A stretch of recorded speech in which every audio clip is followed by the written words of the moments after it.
I see people waiting for life to change, waiting for an external shift, a savior, or a perfect alignment of circumstances, but they don't do it themselves, they don't get out of the way. You sit in the quiet corners of your existence, nursing a deep, unspoken resentment toward a reality you claim was forced upon you. You tell yourself you are trapped by your job, your relationships, or your past, converting your absolute terror of freedom into a convenient narrative of victimhood. The truth is far more uncomfortable. You are not a prisoner of circumstances, but a prisoner of your own refusal to assert your individual will against the comfort of your limitations. The actual internal conflict tearing you apart is not between you and the world, but between your desperate need for security and your natural urge to emerge as an independent individual. You are paralyzed by the trauma of separation, an existential echo of the birth trauma that defined your entry into this world. To step into the world as an independent force requires you to sever the psychological umbilical cord of approval and familiarity. You deeply crave a unique identity, yet you consciously choose the slow, suffocating death of assimilation because it shields you from the terrifying weight of standing completely alone.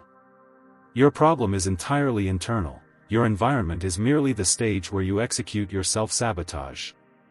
You actively construct your own misery, choosing a predictable, painful safety over the anxiety of genuine existence.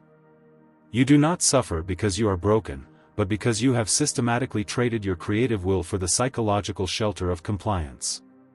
You are the architect of your own stagnation, deliberately avoiding decisions because deciding means taking the risk of really existing. Registration and attention are not options here, they are the baseline requirements for anyone ready to stop fleeing their own reflection. 1. You are not lost, you are avoiding becoming who you are. You wake up every day with a heavy, shapeless sensation that you describe as being lost, wandering through an aimless existence while waiting for a sense of direction to strike you. You look at your career, your routine, and your daily interactions, claiming you simply haven't found your true purpose or the right environment to thrive. This is a deliberate psychological lie you tell yourself to avoid the terrifying reality of self-assertion. Being lost is an incredibly comforting illusion because it absolves you of all immediate responsibility for your life. If you are lost, you can justify your paralysis, pretending that you are a passive passenger waiting for an invisible map to be handed to you. The reality I must force you to confront is that you know exactly who you are, but you are utterly terrified of the consequences of manifesting that identity in the world. To step out of the shadows of conformity requires an immense act of individual will, a force you have deliberately suppressed to maintain your safety. Your psychological suffering does not stem from a lack of clarity, but from a profound repression of your authentic desires to avoid social friction. Every time you mimic the behavior of those around you, you bury your own creative potential deeper into the unconscious. You have chosen a state of perpetual confusion over the painful, solitary labor of self-creation, preferring to feel directionless rather than feeling judged. This stagnation manifests as a toxic form of self-sabotage where you intentionally seek out distractions to drown out the inner demand for growth. You fill your schedule with trivial obligations, enter relationships that demand your compliance, and indulge in superficial anxieties to keep your mind occupied. You are running from the anxiety of freedom, which is the inevitable price of separating yourself from the collective mass. By remaining lost, you remain protected within the crowd, hidden from the severe demands of individual responsibility. The moment you stop pretending to be lost, you face the stark reality that your life is entirely in your hands, and that realization terrifies you.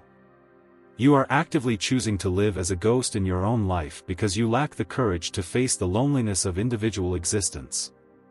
Every day you maintain this facade of confusion, you are actively murdering your own potential to buy a temporary, fragile peace of mind from the people around you. You are not lost, you are hiding in plain sight, terrified of your own power. 2. The trauma of separation is what paralyzes your decisions. You find yourself completely paralyzed whenever you are faced with a significant life choice, whether it is ending a toxic relationship, changing your career, or speaking your mind. You weigh the options endlessly, making lists, seeking advice from anyone who will listen, and claiming you just need more information before you can act. You believe your hesitation is a sign of intelligence and careful planning, a practical approach to avoiding reckless mistakes. In truth, your endless deliberation is a desperate defense mechanism designed to protect you from the terrifying experience of psychological separation. Every meaningful decision you make requires you to cut a tie, to leave something behind, and to step into an isolated space where you alone bear the consequences. This necessity triggers your primal birth trauma, the ancient, unconscious terror of being cast out of a state of perfect, effortless union into a cold and unpredictable world. You associate independence with total abandonment, and so you avoid deciding to keep yourself bound to the familiar structures that soothe your anxiety. You would rather let a decaying situation destroy your spirit than face the cold, sharp air of standing entirely on your own feet. This fear of separation causes you to surrender your individual will to the expectations of your environment, transforming you into a mere reaction to other people's needs. You consult your family, your peers, and societal norms before every move, desperately looking for a consensus that will shield you from the risk of being wrong and alone. Your unconscious mind leaks this terror through a perpetual state of low-grade anxiety, making you hypersensitive to the slightest hint of disapproval or rejection. You have turned your life into a continuous effort to remain attached to the womb of social acceptance, sacrificing your growth to avoid the pain of psychological birth. By refusing to decide, you are choosing a slow, psychological suffocation inside a dying reality rather than enduring the temporary trauma of breaking free. You are intentionally disabling your own will, letting time and external circumstances make choices for you so that you can blame fate for your failures. Your paralysis is a conscious choice to remain an infant, dependent on the world to feed your sense of identity. 3. Creating your own reality demands the destruction of your illusions. You constantly complain about the unfairness of your current reality, pointing to your environment, your economic status, or your family history as the authors of your misery. You look at your daily suffering as an external event happening to you, a series of unfortunate occurrences that you are forced to endure. You visit therapists, read books, and talk to friends, searching for a comfortable way to navigate a world you claim is hostile to your happiness. This perspective is a massive act of psychological cowardice designed to hide the fact that you are the primary architect of the very reality you detest. The psychological truth is that your external world is a concrete manifestation of your internal will, specifically your unconscious desire to remain safe at all costs. You choose a miserable, predictable reality over an uncertain, authentic one because the miserable reality allows you to remain passive and blameless. You have created a life of limitations because those limitations serve as a perfect shield against the terrifying responsibility of self-expression. You do not want a better life, you want a life where you are never challenged to step outside the boundaries of what you already know. To change your reality, you must undergo a brutal process of self-creation, which inherently requires the violent destruction of your comforting illusions.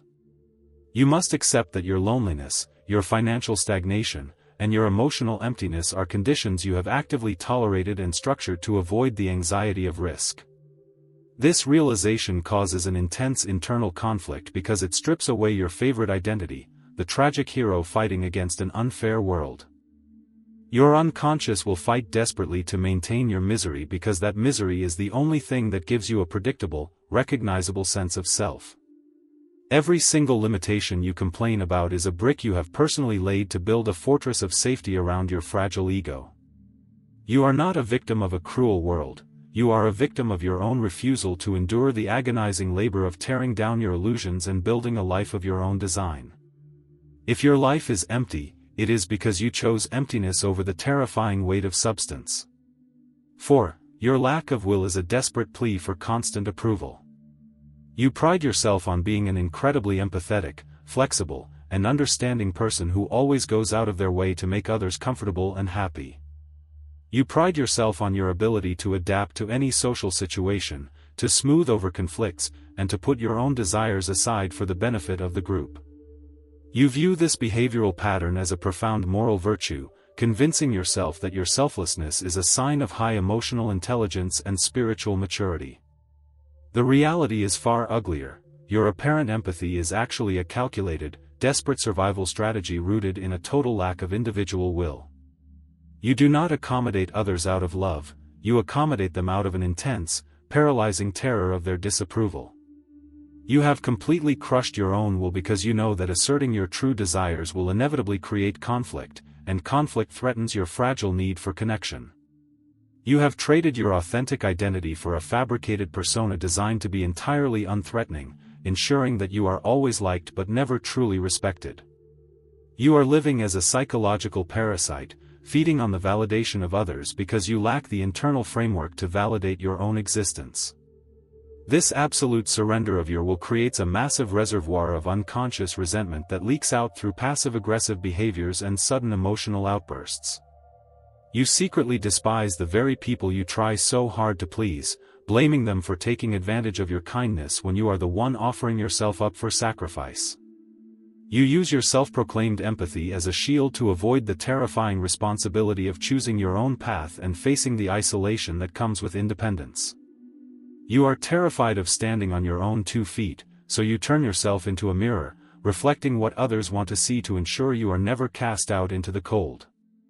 You have completely erased your own soul to buy a cheap, temporary guarantee that you will never be rejected by people whose opinions you don't even respect.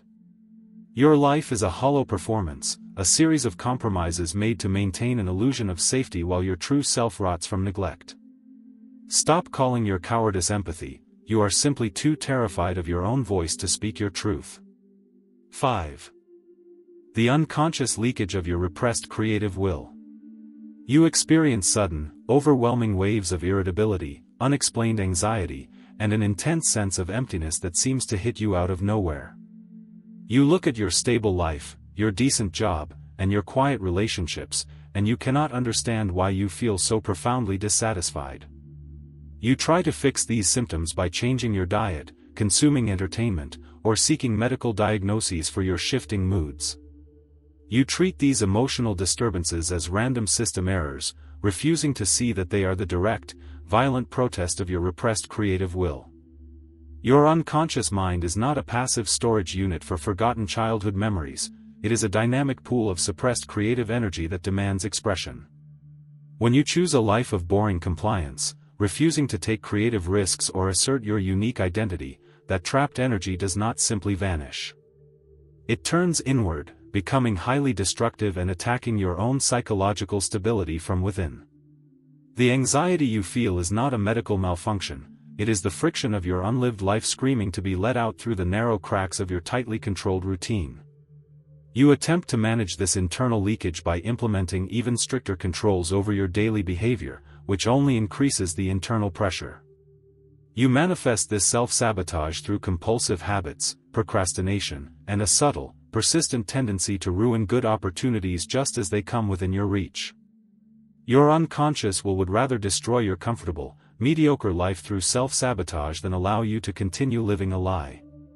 The panic attacks and the deep, heavy boredom you experience are clear warnings from your psyche that your current existence is a form of slow suicide. You are being haunted by the ghost of the person you were actually meant to become, a ghost you created through your own endless compromises. The psychological pain you are experiencing will not go away with comfort or distraction, it will continue to tear your life apart until you give it an outlet through direct action. Your suffering is your own energy turned against you because you lack the courage to use it productively.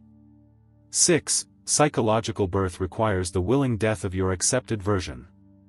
You claim you want to heal, to grow, and to undergo a profound transformation that will finally bring you peace and fulfillment. You attend workshops, gather intellectual knowledge, and speak enthusiastically about entering a new phase of your personal development.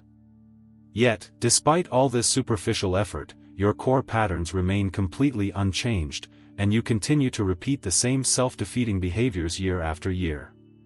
You cannot understand why true change eludes you, blaming the complexity of your past traumas or the lack of proper support.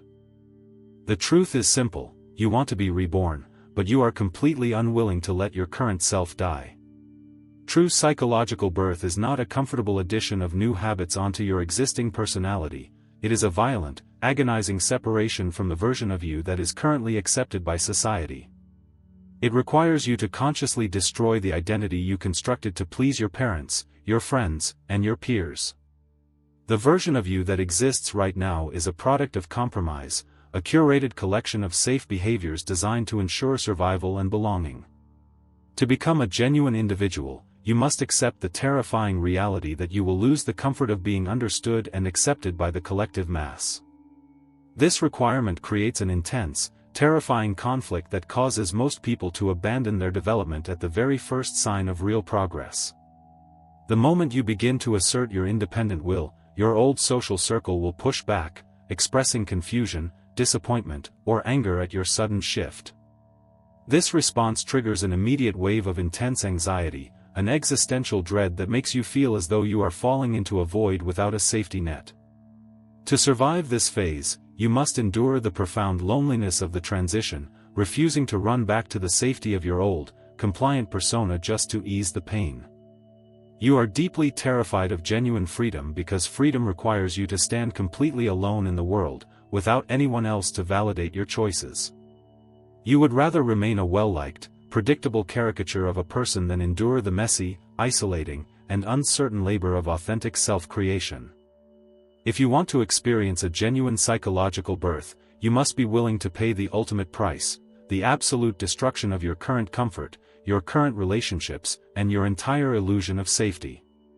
Look at your life without the soothing anesthesia of your excuses, and realize that every dynamic of entrapment, every ounce of emptiness, and every boundary that suffocates you is a boundary you have personally chosen to maintain. Your reality is not an accident of fate, it is the concrete mirror of your profound cowardice, a structure built to protect you from the terrifying, exhilarating responsibility of standing alone as an independent individual. You can continue to play the victim, running from the anxiety of your own freedom until your time runs out, or you can accept the agonizing discomfort of psychological birth right now. The choice to exist is entirely yours, and if you choose to remain a ghost, remember that you are the one who pulled the trigger on your own life.